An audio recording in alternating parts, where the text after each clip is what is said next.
ನಂಗೆ ನಿಜವಾಗ್ಲೂ ಹೀಗಾಗತ್ತೆ ಅಂತ ಗೊತ್ತಿರಲಿಲ್ಲ ಅತ್ತೆ. ಧರ್ಮೇಂದ್ರ ಅಂಕಲ್ ಅವರು ಏನೇ ಆದ್ರೂ ನಮ್ಮ ವಿರುದ್ಧ ನೋಟಿಸ್ ಕಳಿಸ್ಬೋದು ಅಂತ ನಾನು ಊಹೆ ಕೂಡ ಮಾಡಿರ್ಲಿಲ್ಲ. ಸಿಂಧು ಅಥರ್ವ ಕೊಟ್ಟಿದ್ದ ವಾರ್ನಿಂಗ್ನ ಸೀರಿಯಸ್ ಆಗಿ ತಗೋಬೇಕಿತ್ತು ಅಂತ ಇವಾಗ ಅನಿಸ್ತಿದೆ ಅತ್ತೆ.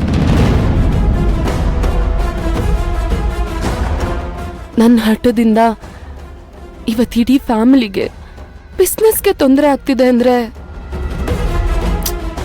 ಐ ಆಮ್ ರಿಯಲಿ ಸಾರಿ ಅತ್ತೆ.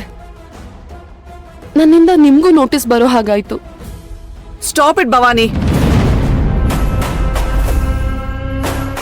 ನೀನ್ ಎಷ್ಟೊಂದು ವೀಕ್ ಆದ್ರೆ ಹೇಗೆ? ಈ ತರ ವಿಷಯಗಳನ್ನ ತೊಂದರೆ ಅಂತ ಅನ್ಕೊಳ್ಳೋದು ಬಿಸ್ನೆಸ್ ರನ್ ಮಾಡೋ ಲಕ್ಷಣ ಅಲ್ಲ. ನೀನಿಂತ ಚಾಲೆಂಜಸ್ ಎಲ್ಲ ಫೇಸ್ ಮಾಡಿದ್ರೇನೆ ಬಿಸ್ನೆಸ್ ಮಾಡೋದು ಹೇಗೆ ಅಂತ ಸರಿಯಾಗಿ ಕಲಿಯೋದು. ಕಲಿಯೋದಾ? ಇಷ್ಟೊಂದು ಕಾಂಪ್ಲಿಕೇಶನ್ಸ್, ಅದು ಲೀಗಲ್ ನೋಟಿಸ್ ಎಲ್ಲ ಬಂದ್ಮೇಲೂ? ಲುಕ್ ಭವಾನಿ, ಕಾರ್ಪೊರೇಟ್ ವರ್ಲ್ಡ್ ಅಲ್ಲಿ ಇದನ್ನ ಲೀಗಲ್ ಟ್ರ್ಯಾಪ್ ಅಂತ ಹೇಳಲ್ಲ, ಯುದ್ಧ ಅಂತಾರೆ. ಮಾರ್ಕೆಟ್ ಅಲ್ಲಿ ನಮ್ ಪ್ರಾಡಕ್ಟ್ ಲಾಂಚ್ ಆದಾಗ ನಮ್ಮ ಎದುರಾಳಿಗಳು ಡಿಫಮೇಷನ್ ಅಂತ ನೋಟಿಸ್ ಕಳ್ಸೋದು, ಇದೆಲ್ಲ ತುಂಬಾ ಕಾಮನ್ ಸ್ಟ್ರಾಟಜಿ. ಇಷ್ಟಕ್ಕೆಲ್ಲ ನೀನ್ ಹೆದರ್ಕೊಂಡು ಬ್ಯಾಕ್ ಸ್ಟೆಪ್ ತಗೊಂಡ್ರೆ ಲೀಡರ್ ಆಗೋದಕ್ಕೆ ಸಾಧ್ಯನೇ ಇಲ್ಲ. ನಮ್ ವಸು ಎಂತೆಂತ ಕಷ್ಟಗಳನ್ನ ಫೇಸ್ ಮಾಡಿದಾಳೆ ಗೊತ್ತಾ? ಈಗ ನಿನ್ ಜೊತೆ ನಾವಾದ್ರೂ ಇದೀವಿ. ಆಗ ನಿಮ್ಮತ್ತೆ ಒಬ್ಳೆ ಎಲ್ಲಾನು ನಿಭಾಯಿಸ್ತಿದ್ಲು. ಅಂತವಳು ಸೊಸೆಯಾಗಿ ಹೀಗ್ ಒದ್ದಾಡ್ತಾರ? ಆದ್ರೂ ಅಜ್ಜಿ, ನೀವ್ ಇಟ್ಕೊಂಡಿದ್ ನಂಬಿಕೆನ ನಾನು ಹಾಳು ಮಾಡ್ಬಿಟ್ಟೆ. ಆಮೇಲೆ ಇಲ್ಲಿ ಆಗ್ತಿರೋದೆಲ್ಲ ನೋಡ್ತಿದ್ರೆ ಸಿಂಧು ಹೇಳ್ದಾಗೆ ನಡೆಯುತ್ತೇನೋ ಅನ್ನೋ ಭಯ. ಆದ್ರೂ ಅವಳ ಮುಂದೆ ಇದನ್ನೆಲ್ಲ ತೋರಿಸ್ಕೋಬಾರ್ದು ಅಂತಾನೆ ಧರ್ಮೇಂದ್ರ ಅವರು ಕೇಸ್ನ ವಾಪಸ್ ತಗೊಳ್ಳೋ ಹಾಗೆ ನೀನೇ ಮಾಡ್ಬೇಕು ಅಂತ ಹೇಳಿದ್ದು. ಇದನ್ನೇ ಈ ಬುದ್ಧಿವಂತಿಕೆನೆ ನೀನು ಎಲ್ಲಾ ಕಡೆನೂ ಇಂಪ್ಲೇ ಮಾಡ್ಬೇಕು. ಭವಾನಿ, ಅಮ್ಮ ಹೇಳ್ತಿರೋದು ಸರಿಯಾಗಿದೆ. ಇದ್ರ ಬಗ್ಗೆ ಸ್ವಲ್ಪ ಸ್ಮಾರ್ಟ್ ಆಗಿ ಥಿಂಕ್ ಮಾಡಬೇಕು.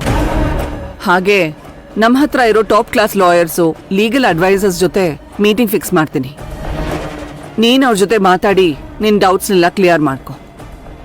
ಸರಿ ಅತ್ತೆ. ಯಾಕೆ ಭವಾನಿ, ಇನ್ನೂ ಏನಾದ್ರೂ ಗೊಂದಲನಾ? ಅತ್ತೆ, ಕೋರ್ಟು ಕೇಸ್ ಅಂತೆಲ್ಲ ಹೋದ್ರೆ ನಮ್ ಬ್ರ್ಯಾಂಡ್ ವ್ಯಾಲ್ಯೂ ಡೌನ್ ಆಗಲ್ವಾ? ಇದೇ ನಿನ್ನ ತಪ್ಪು ಕಲ್ಪನೆ.